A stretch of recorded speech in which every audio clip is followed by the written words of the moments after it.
Ayo, ayo, semangat, semangat. Awam nih kalau kita mau suruh mereka doa, mereka hilang semua. Ya, Lisa sudah naik ngomong. Ya. Silakan mimpin doa. Oh ya, Lisa. Lisa sudah. Sambil menunggu Romo Patris, kita mulai dengan doa pembuka ya. Lisa Oke, bisa Lisa. Baik, Romo. mohon terang Roh Kudus ya. Baik. Dan untuk jiwanya, Monsinyur ya. Monsinyur Petrus Turang, keselamatan jiwa. Oke. Baik, mari kita persiapkan hati dan pikiran kita untuk bersatu dalam doa. Dalam nama Bapa dan Putra dan Roh Kudus. Amin. Allah Bapa dalam surga, kami mengucap syukur kehadirat-Mu atas kemurahan hati, belas kasih, dan pemeliharaanmu sepanjang hidup kami. Hingga pada malam hari ini, kami semuanya boleh dapat berkumpul di ruang Zoom untuk mengikuti materi yang telah disediakan, yang telah dipersiapkan oleh para romo. Bapa, curahkanlah terang Roh Kudus-Mu ke dalam hati kami, agar kami boleh dapat meresapi seluruh pengajaran pada malam hari ini. Bantulah kami untuk memahami apa saja yang akan disampaikan oleh para romo, sehingga semua itu menjadi bekal bagi kekuatan iman kami. Bapa, bantulah juga kami untuk bisa senantiasa mengamalkan seluruh ajaran-ajaran-Mu, baik dalam kehidupan kami sendiri, untuk juga kami bagikan bagi orang lain. Kami mohon terang Roh Kudus-Mu untuk memberikan kekuatan dan kemampuan kami untuk berpikir yang baik dan benar. Bapa, kami juga ingin mendoakan bagi almarhum Monsinyur Petrus Turang yang telah Engkau panggil pada hari ini. Kami mohon bermurah hatilah dan berbelas kasihlah kepadanya, agar ia boleh dapat selamat, boleh dapat hidup bersatu dengan para kudus-Mu di surga. Selamatkanlah seluruh jiwa-jiwa orang beriman, juga yang telah berpulang pada hari ini.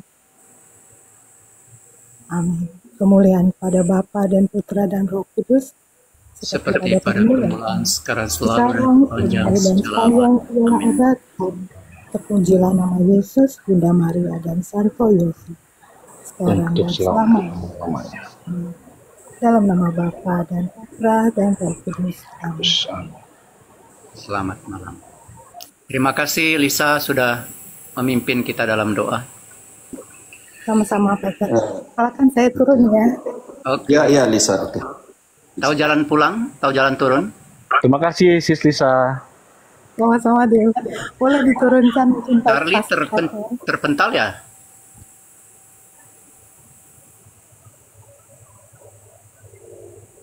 Ya, Charlie Terpental ya. terpental ya. Kenapa ya? Sinyal mungkin?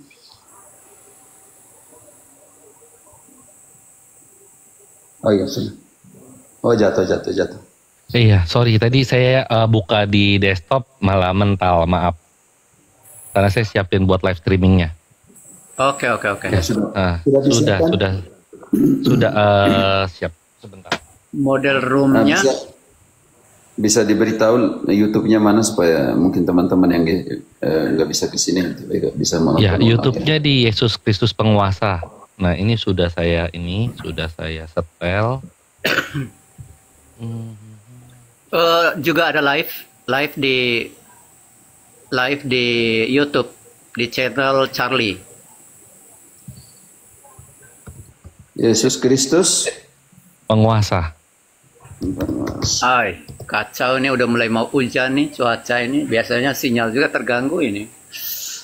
Semoga baik-baik saja. Ada yang usul. supaya layarnya jangan diginikan karena nggak lihat apa namanya. Bagaimana gantinya lagi nih? Ada di Klik situ, apa, Kak. Charlie? Ya saya ganti Romo. Oh, silakan. Bisa. Ya, cuma kan nanti kan ketika mau mempresentasikan dengan layar yang lebih luas lebih jelas sih sebenarnya. Tapi nggak apa-apa sih kalau mau itu. Pakai yang 8 ya, Charlie. Pakai yang 8. Iya. Ini otomatis jadi 8 kalau ada yang join. Silakan. Oke, coba diperbesar. Ya, itu Charlie sudah moderator. Charlie nanti moderator malam ini Kak Marta. Coba dibesarkan layarnya, Pater Marcel. Aturan teknis minta. Oke, 1, 2. Saya cek ini suaranya dulu. Detro, engkau host penuh? Iya Romo. Host penuh? Enggak. Host penuh Romo. Oke, coba besarin seperti posisi 8 begini, coba dibesarin. Pater Marcel, layarnya. Kalau Pater Marcel nggak bisa, kalau host harus sendiri. Ini coba kalau kayak Romo. Ini. Iya. Oke, ini coba Marcel engkau perbesarin layarmu sendiri. Gimana caranya? Perkecilkan layar saya dulu. Tekan di layar. Iya. Tekan Di foto Romo, di gambar Romo. di foto Romo. Ada bilang besar gitu. Begitu kah? Sekali lagi. Tekan dulu layar. Ada opsi perbesar. Ah, mantap. Iya. Mantap. Oke. Tandanya sudah muncul ya.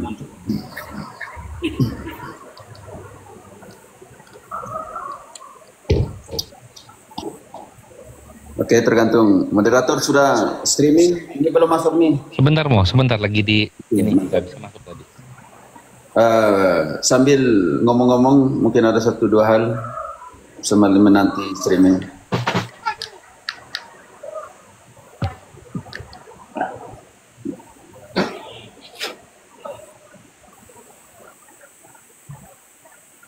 Oke, selamat malam untuk rekan-rekan imam dan seluruh umat Katolik dimanapun berada yang hadir dalam live malam ini.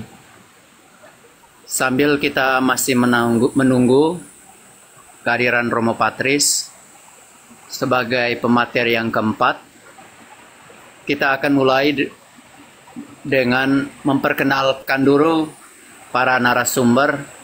Pak Romo yang sudah ada bisa on cam dulu ya. Romo Jeffrey,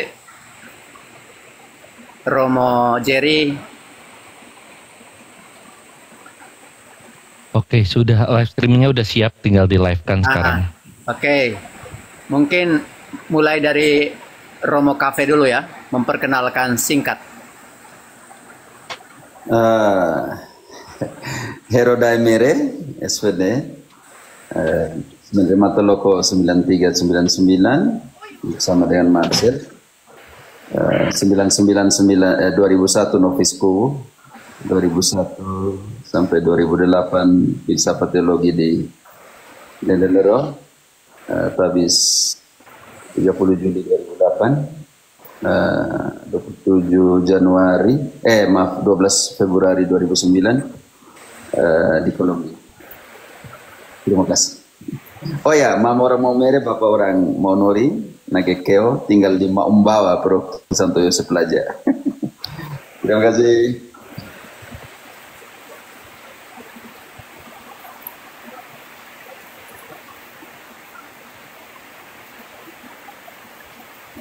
Ada yang mau tahu tentang apa lagi, cukup itu dia.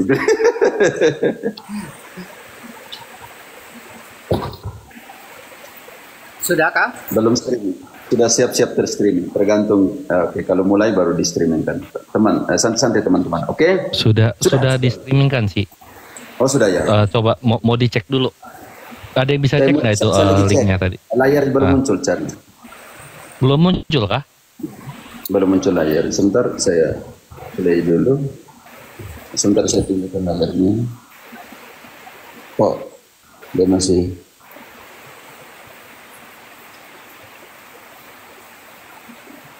Silakan Romo Jerry. masih apa ya, mutar ya. Masih gelap ya? Masih gelap.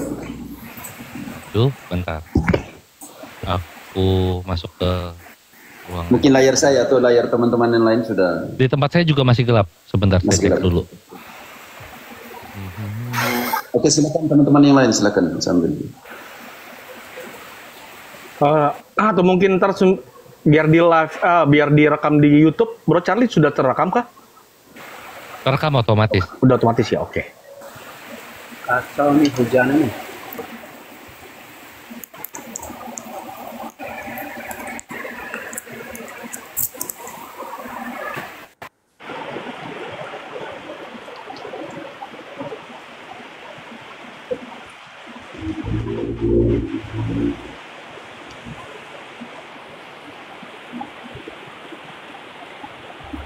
Ya, coba didengar. Udah ada suaranya?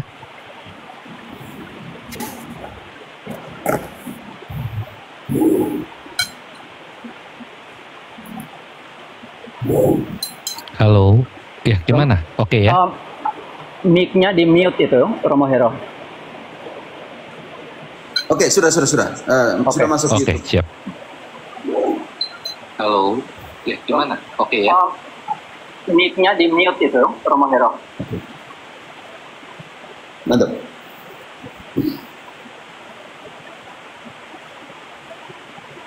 Ya, ada hujan. Di sini hujan lebat. Ya, kedengaran. Romo. Kedengaran. Mungkin nanti pas pemateri bicara, Romo mungkin di mute dulu kali. Saya mute dia. Oke. Oke, Atau- kita oke, mulai ya. Langsung mulai aja. Oke, Charlie selamat.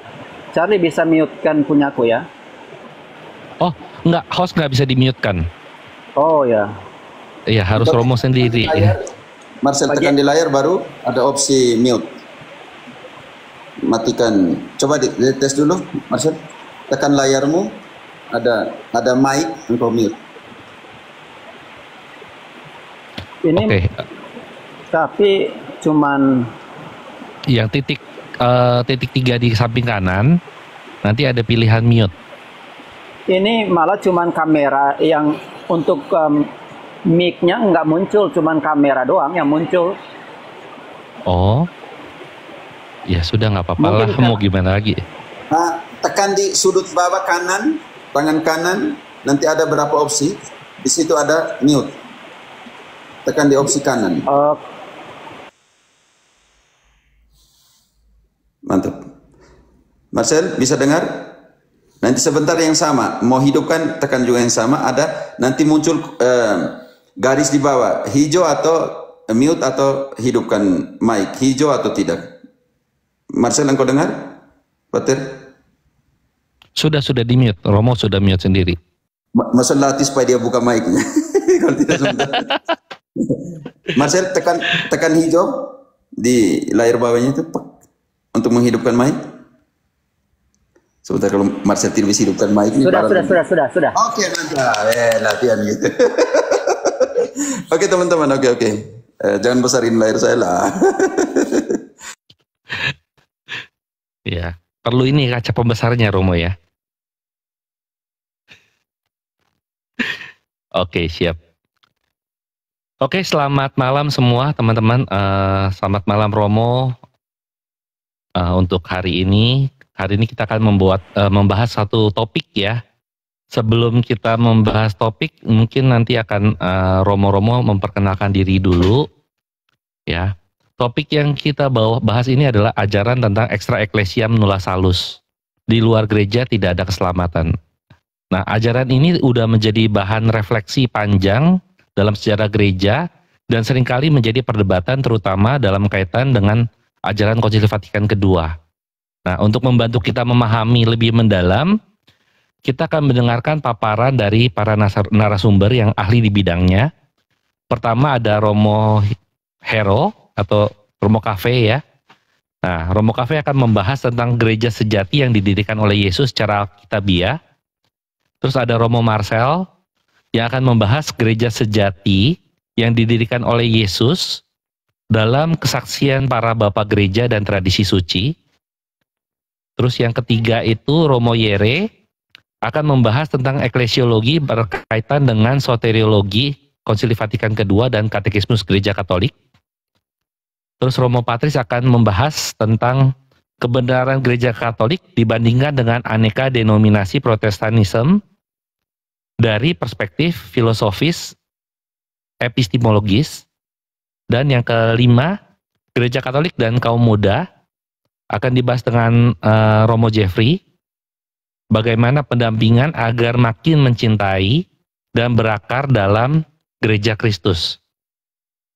Ya, masing-masing diskusi mungkin 15 menit atau sampai selesai 20 menit paling maksimal.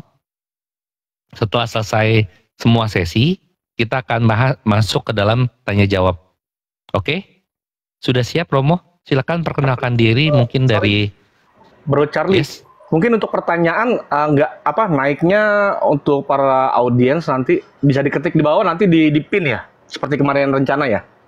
Iya, mungkin pertanyaan itu hanya diketik saja. Kita nggak audiens nggak usah naik. Kenapa? Karena nanti biar lebih cepat.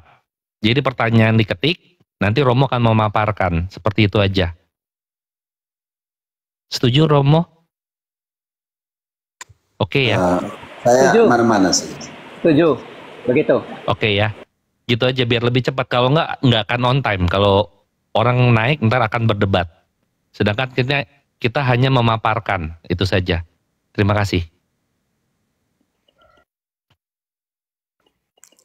Oke. Lanjut. Tadi- Atau Ya, silakan. teman-teman? Tadi Romo Hero tadi sudah memperkenalkan diri. Jadi mungkin sebelum langsung nanti Romo Hero memaparkan materi, nanti untuk yang lain pas sebelum memaparkan materi memperkenalkan diri secara singkat aja dulu. Baru setelah itu Ya, gitu. menyampaikan materi ya, Charlie. Biar langsung Oke, masuk ke siap. Romo Hero aja. Ya, silakan Romo Hero. Oh ya, langsung ya. Oke, saudara dan saudariku yang terkasih, Yesus bilang, akulah jalan, kebenaran, dan hidup. Yohanes 14 ayat 6. Dan mulai saat itu semua pengikut Yesus dinamakan jalan baru. Ini penting sekali saudara dan saudari, untuk memahami jalan baru ini kita harus pulang kembali kepada pernyataan Yesus, akulah jalan, kebenaran, dan hidup. Yohanes 14 ayat 6. Kata Yesus kepadanya, akulah jalan dan kebenaran dan hidup. Tidak ada Dan seorang segala- pun. Ya, saya ulangi Romo ya. Kata Yesus kepadanya, akulah jalan dan kebenaran dan hidup. Tidak ada seorang pun yang datang kepada Bapa kalau tidak melalui aku. Ingat, tidak seorang pun datang kepada Bapa kalau tidak melalui aku.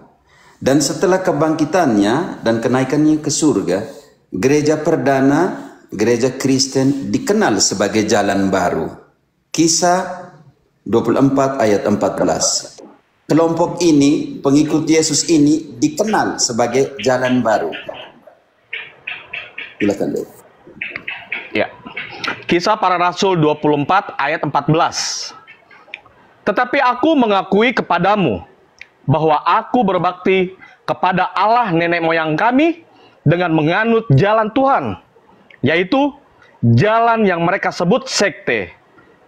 Aku percaya kepada segala sesuatu yang ada tertulis dalam hukum Taurat dan dalam kitab nabi-nabi. Terjemahan asli mengatakan jalan baru, tetapi tidak apa ayat 22-nya, Dew.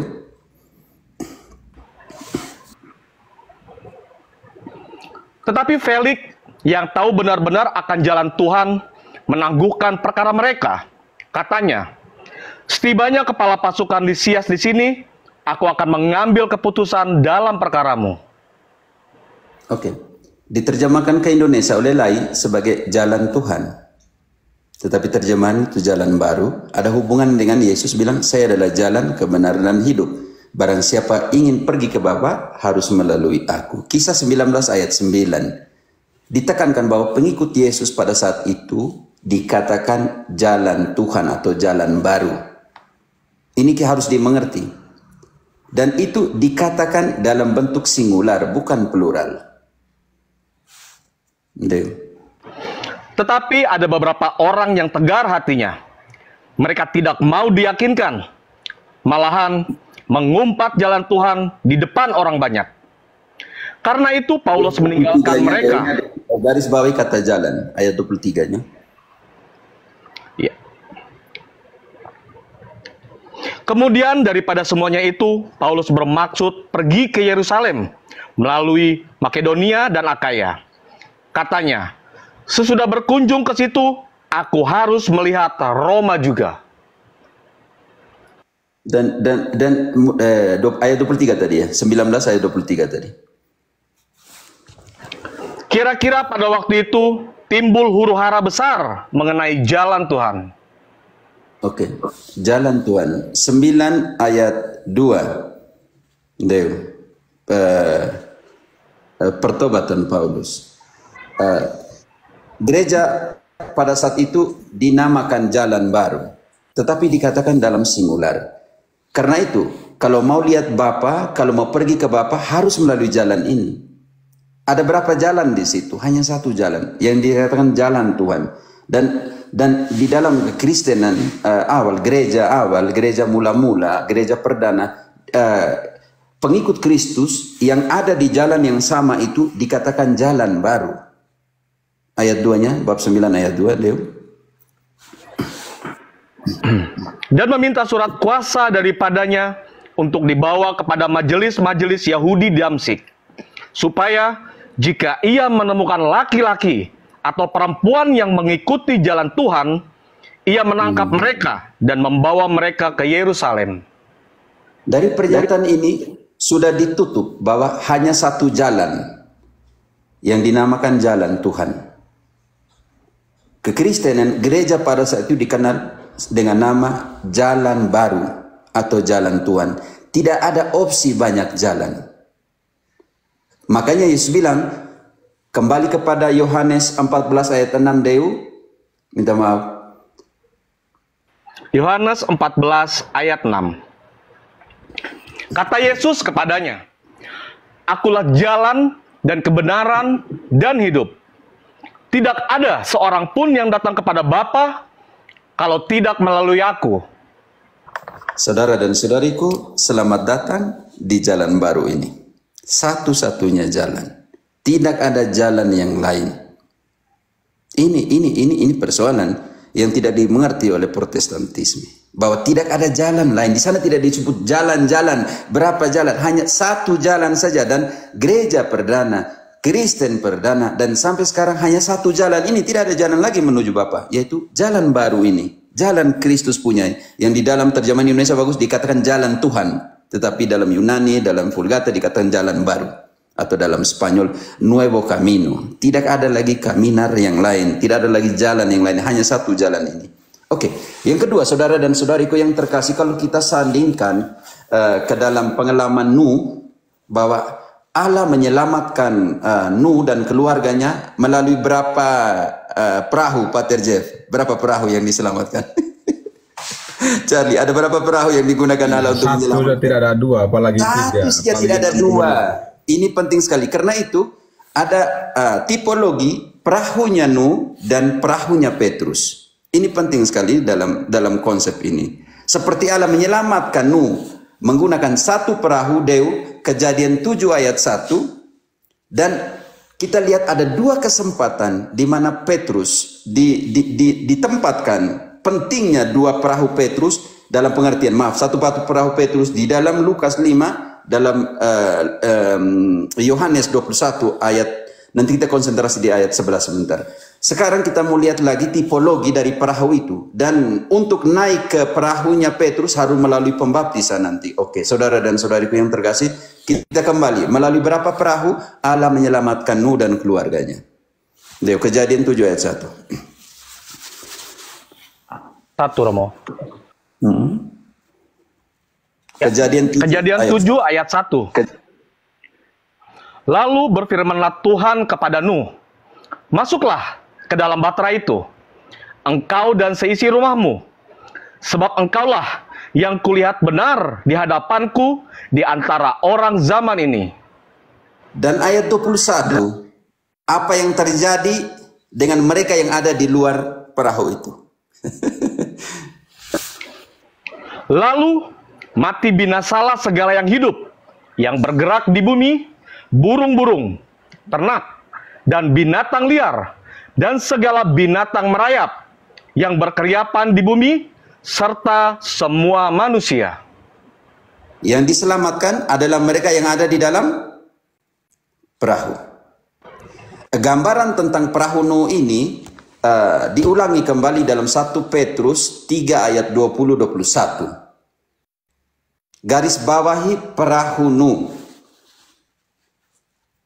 1 Petrus 3, 20-21. Tadi Charlie bilang 15 menit tidak kemampuan, ya benar sekali. Ini belum masuk, ini masuk pembukaan. Ya. Oke. 1 Petrus 3 ayat 21 ya Romo. 20-21. Yaitu kepada roh-roh mereka yang dahulu pada waktu Nuh tidak taat kepada Allah, ketika Allah tetap menanti dengan sabar waktu Nuh sedang mempersiapkan bahteranya, di mana hanya sedikit, yaitu 8 orang yang diselamatkan oleh air bah itu. Garis bawahi, Allah menyelamatkan Nuh dan keluarganya melalui perahu atau bahtera Nuh, tetapi melalui air bah. Dan dalam perjanjian baru ini, saudara-saudara, syarat untuk naik ke dalam bahtera ini adalah ayat 21, melalui pembaptisan. Juga kamu sekarang diselamatkan oleh kiasannya, yaitu baptisan. Maksudnya bukan... Lanjut, maksudnya bukan? Maksudnya bukan untuk membersihkan kenajisan jasmani, melainkan untuk memohonkan hati nurani yang baik kepada Allah oleh kebangkitan Yesus Kristus. Jadi pembaptisan menyelamatkan, dan pembaptisan adalah syarat untuk naik ke bahtera ini. Oke, saudara dan saudariku yang terkasih, kalau begitu bagaimana tipologi bahtera Nuh, perahu Nuh ini dengan Petrus? Ketika Yesus memanggil Petrus, Lukas 5 ayat 1, Deu, ke perahu siapa yang Yesus pilih? Pada suatu kali, Yesus berdiri di pantai Danau Genesaret, sedang orang banyak mengurumuni dia hendak mendengarkan firman Allah. Ia melihat 2 perahu di tepi pantai. Nelayan-nelayannya telah turun dan sedang membasuh jalannya. Ia naik ke dalam salah satu perahu itu, yaitu perahu Simon. Dan menyuruh dia... Perahunya siapa? Simon, Romo. Dan dia mengajar dari perahunya Simon. Lanjut sedikit. Dan menyuruh dia supaya menolakkan perahunya sedikit jauh dari pantai. Lalu ia duduk dan mengajar orang banyak dari atas perahu. Ayat 10. Sedang Petrus mengendalikan kemudi, Yesus mengajar. Dan ayat 10, panggilan untuk Petrus. Demikian juga Yakobus dan Yohanes, anak-anak Zebedeus, yang menjadi teman Simon. Kata Yesus kepada Simon, jangan tahan takut. Di situ. Deu, tahan di situ. Ada 3 orang di situ, anak-anak Zebedeus, Yakobus dan Yohanes. Tetapi Yesus tidak mengatakan kepada mereka 2. Tetapi Yesus katakan kepada siapa? Kepada Simon, Romo. Apa kata kepada Simon? Kata Yesus kepada Simon, jangan takut. Mulai dari sekarang, engkau akan menjala manusia. Oke, sandingkan ke perahu Simon yang sama di dalam Yohanes 21. Deu, ayat 1. Kegelisahan ketika Yesus mati.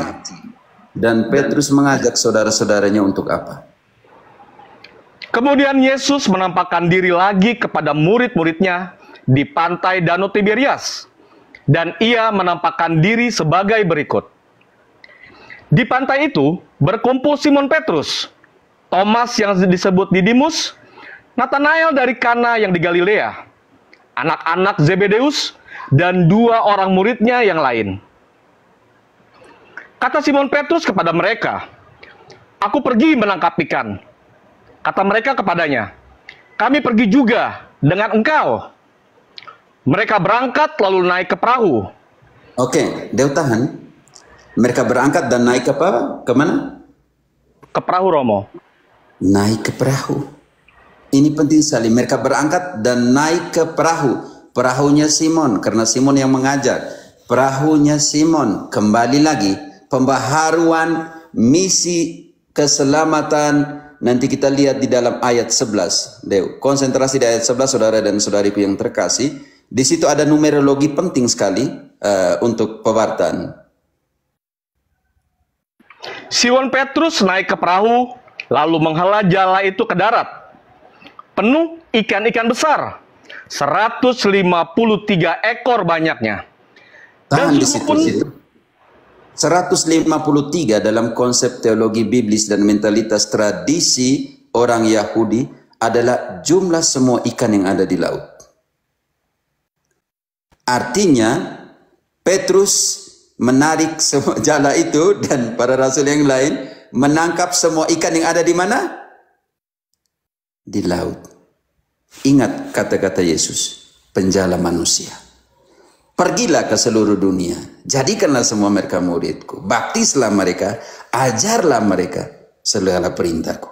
Artinya, ikan itu ditarik ke dalam apa? Perahu, ke dalam perahu. Dan jumlah di dalam totalitas 153 adalah jumlah semua ikan yang ada di perahu itu. Dan jumlah semua ikan yang ada di laut. Ini konsep penting sekali dalam numerologi.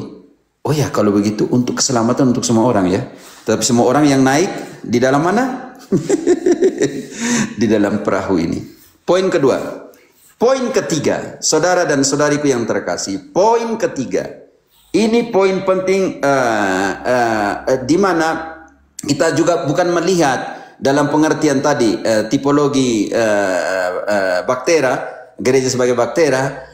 Yang kedua, saudara dan saudariku yang terkasih, kita juga mau lihat dalam pengertian keselamatan doktrinal. Tidak main-main keselamatan doktrinal ini ya. Kadang nanti sebentar kita sentuh ke dalam keselamatan doktrinal ini. Saya mau sentuh ini keselamatan doktrinal. 1 Timotius 4 ayat 16 Leo. Keselamatan doktrinal. 1 Timotius 4 ayat 16. Awasilah dirimu sendiri dan awasilah ajaranmu. Bertekunlah dalam semuanya itu. Karena dengan berbuat demikian, engkau akan menyelamatkan dirimu dan semua orang yang mendengar engkau. Ajarkanlah, saudara dan saudariku yang terkasih, awasilah ajaranmu, awasilah dirimu dan apa yang kamu ajarkan. Dan ini adalah perintah Yesus dalam Matius 28 ayat 20. Kalau kamu tidak ajarkan apa yang diperintahkan Yesus, maka keselamatan doktrinal ini menjadi pertanyaan besar untuk kamu, kalian semua, untuk Protestantisme atau untuk yang lain. Kalau tidak mau ajar sesuai dengan perintah Yesus, maka pertanyaan, semua ajaranmu itu membawa kepada keselamatan atau tidak? Matius 28 ayat 20. Apa yang diperintahkan oleh Yesus dan apa kata Paulus? Awasilah dirimu dan apa yang kamu ajarkan. Sebab dengan berbuat demikian, engkau menyelamatkan dirimu sendiri dan orang yang mendengarkannya. Keselamatan doktrinal. Jangan main-main. Dan ajarlah mereka melakukan segala sesuatu yang telah kuperintahkan kepadamu. Dan ketahuilah, aku menyertai kamu senantiasa sampai kepada akhir zaman.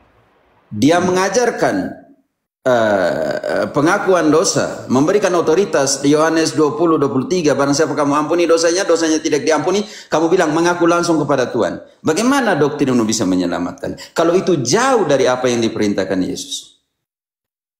Kalau Yesus bilang ekaristi sebagai kehadiran nyata, inilah tubuhku, inilah darah, kalian bilang itu simbol. Bagaimana doktrin dan ajaranmu itu bisa menyelamatkan orang?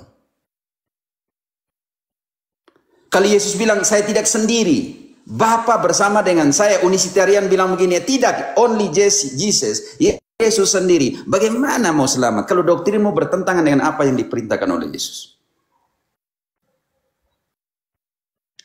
Karena itu saudara dan saudariku yang terkasih, Tuhan mau semua orang selamat.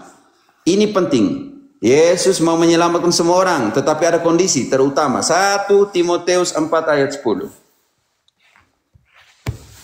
1 Timotius 4 ayat 10.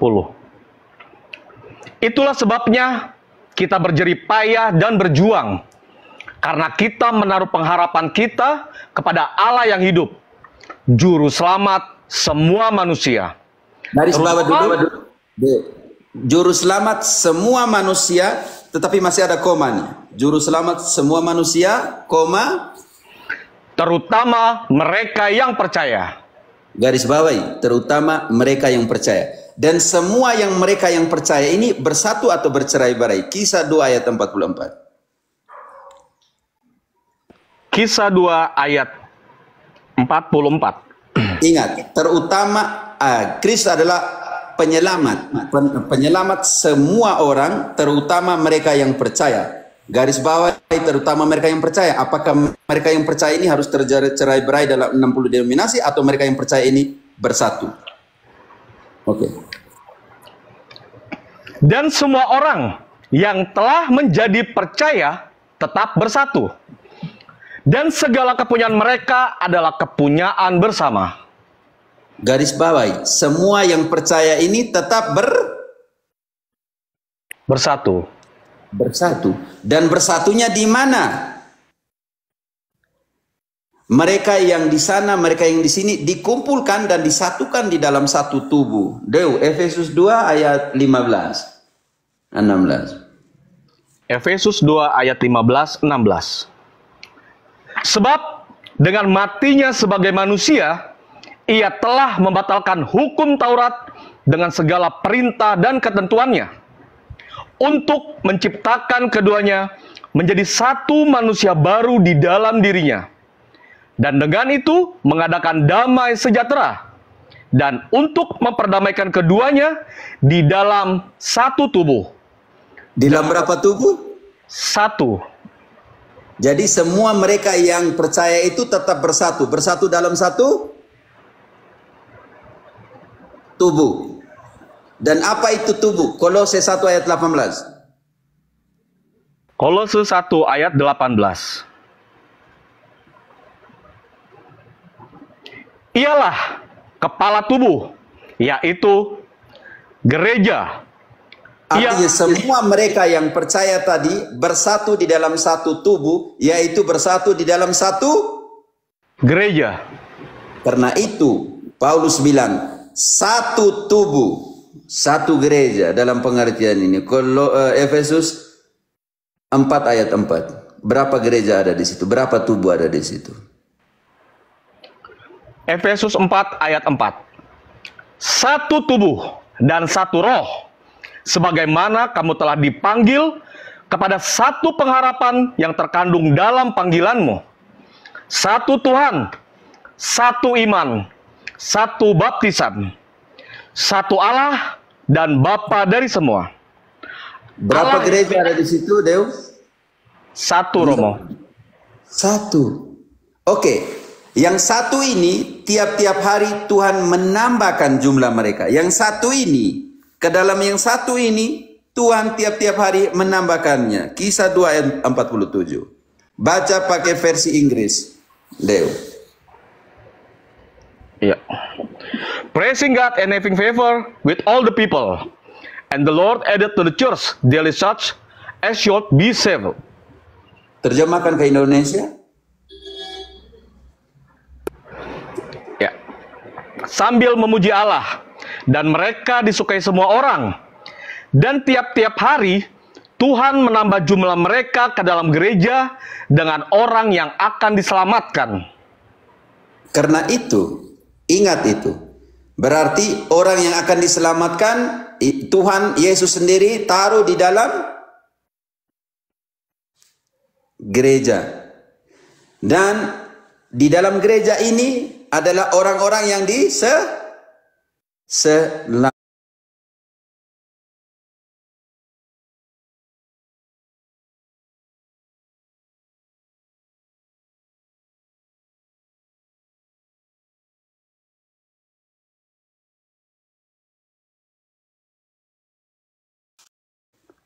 Efesus 1 ayat 22 sampai dengan 23.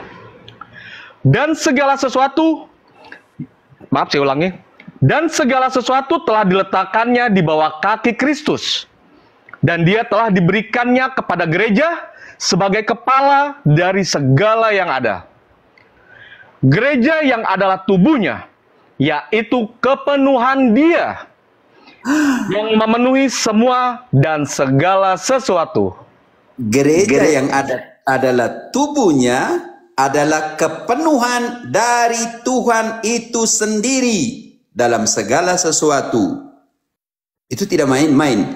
Karena itu, kalau gereja adalah kepenuhan dari Kristus itu sendiri, maka apa yang dilakukan oleh Kristus untuk gerejanya? Satu, dia harus pelihara gerejanya. Efesus 5 ayat 29.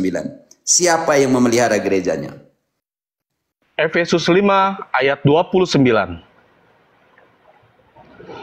Sebab tidak pernah orang membenci tubuhnya sendiri, tetapi mengasuhnya dan merawatinya, sama seperti Kristus terhadap gereja. Siapa yang merawati, memelihara gerejanya? Kristus sendiri. Dan karena itu adalah tubuhnya, adalah kepenuhan dari dia sendiri, maka dia harus mencintainya. Ayat 25.